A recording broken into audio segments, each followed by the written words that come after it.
Hey everyone, Dr. Alex here, and this belt, this leather belt, it's about as tough as your IT band. And in this video, what we're going to talk about is if you have outer knee pain or IT band syndrome, how to manage it, and also why you should never, ever likely roll over the side of your IT band. So, iliotibial band syndrome or IT band syndrome was one of the most common complaints that runners get. It represents about 12 to 15% of everybody's annual injuries if you take across all runners. And what we're going to do is we're going to talk about how to manage it first, and then we're going to get into some of the details and some of the science behind it so that if you're interested, you can continue on to watch. So if you have IT band syndrome, what you need to do is the following. You need to make sure that you stretch out the muscles on the side of the hip, namely the tensor fasciae lata, the gluteus maximus, and the gluteus medius muscles, because we know in people with IT band syndrome, these muscles tend to be excessively tight. What you also need to do if you have this problem is you need to strengthen the gluteus medius and minimus, which is the hip abductors. It brings the hip out to the side, and also the gluteus maximus, because research has shown that IT band syndrome sufferers tend to have a lot more hip adduction, where that the femur and the knee come inward and tend to collapse while they run. So in order to do those things, you can stretch out the side of the hip and those muscles, focusing on the gluteus medius and minimus and the TFL and the gluteus maximus. I will include some links to videos that help you to do that below or in the comment section. In terms of strengthening the hip abductors like the gluteus minimus and medius, what you can do are our side bridge progression. So that's a side bridge. You can also do a side bridge with a clamshell. You can do a side bridge while holding the leg out to the side or holding the leg in abduction. That's what I would start off with. And then you can also add on things like fire hydrants, monster walks. And then when it comes to strengthening the gluteus maximus, you want to start off with something like a glute bridge, add on some progressions or modifications to that glute bridge, and then get into more dynamic things like a squat or a deadlift. So that's what you should do in terms of the stretching and the strengthening. And I would also likely recommend foam rolling all of those same muscles. So the tensor fasciae lata, the gluteus medius and minimus, and the gluteus maximus. And I would also foam roll the tissues around the IT band. So that would be the outer quad muscle or the muscle on the side of the front of the leg, and also the outer hamstring muscle on the back of the leg.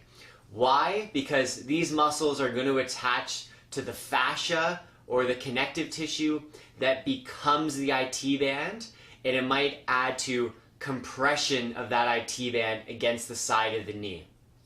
The other thing is you want to manage and make sure that your foot is moving properly.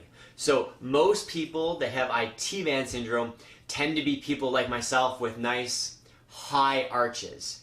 Usually the foot doesn't move enough or isn't flexible enough, and so a lot of the force, rather than being absorbed by the foot collapsing, goes straight up the leg to the knee and to the IT band, and that's partially how that injury occurs. So how do you do that?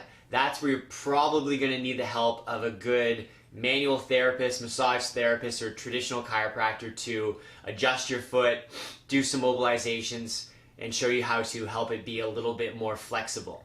Okay, so that's the game plan if you've got IT band syndrome. Stretch and strengthen the muscles on the side of the leg and the back of the leg.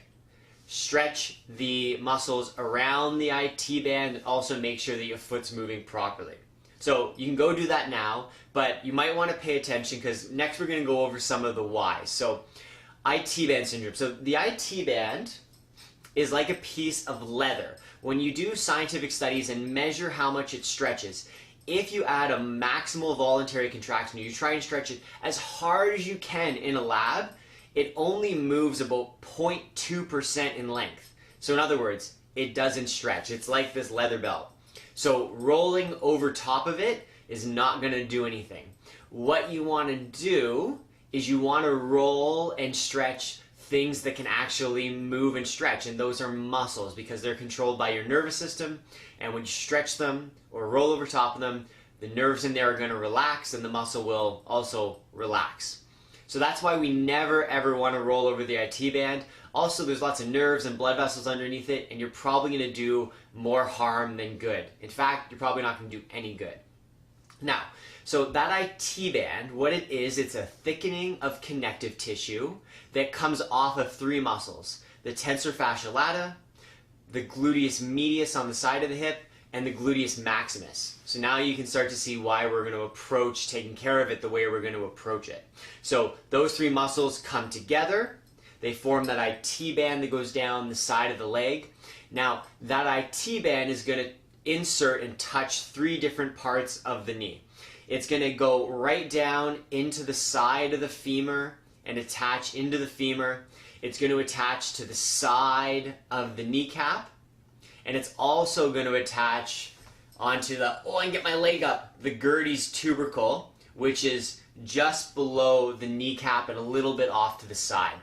Now, you might have been told, or a lot of people think, that the IT band syndrome is from it rubbing back and forth on the side of the leg, but that's actually incorrect. What we now know is that the IT band, when those muscles that we talked about are tight and likely weak, it compresses against the side of the leg. And there's two theories about what the pain comes from. Some people think that the pain, or in some cases the pain, is from that IT band compressing against fat tissue, blood vessels, and nerves on the side of the knee, close to that Gerdy's tubercle and what's called the femoral condyle, or the big honking bone on the side of the femur. And then some other people get what's called an enthesopathy, and that's where that iliotibial band inserts directly onto the bone of the femur, and that it literally is yanking at the bone. And that enthesopathy is that the enthesis is where that iliotibial band attaches onto the bone, and that's going to require a lot of rest for that to be able to heal. So I hope that helps to explain a little bit more about what's going on and maybe why you have some pain on the outside of the leg. If you are a runner, you'll probably notice it as burning pain. It can be really sharp, and it usually comes on at about the same distance every run, and actually gets a little bit earlier as things get worse. So if that sounds like you, that's what it probably is, but you should still consult somebody just to make sure. Now, I've given you a good game plan. These are the exact same things that I would give to my practice members that suffer with this, but again, I have a huge caveat. The people, when I'm taking care of them, we're correcting the underlying core problems that are contributing to this issue or condition and a number of others. It could be dysfunction or shifting through the pelvis and or the spine that puts stress on certain nerves, especially the nerves that power on those glute muscles. If those nerves are not powering on those muscles, they tend to get really weak and really tight. And I can't tell you how many cases we've taken care of where somebody has done all of the right rehab things I just described out, but they never got better because the problem with the spine and or the nerves that were powering on those muscles, they weren't healthy to begin with. So that's where the corrective care process that we went through helped to correct that underlying problem that was contributing to that issue and a whole bunch of others. So if you're trying these things and you don't seem to be getting anywhere, you need to talk to a professional because you're just going to be spinning your wheels. So again, guys, I hope that was helpful. Tried a bit of a different format today with less demonstration, but if it didn't come up in one of the photos, if you didn't get it, check the comments section or on whatever platform you're watching this. I will make sure that we have those prescribed exercises in there so you can follow it. Dr. Alex Ritza, guys, make sure you share and like this video, and I will see you next week.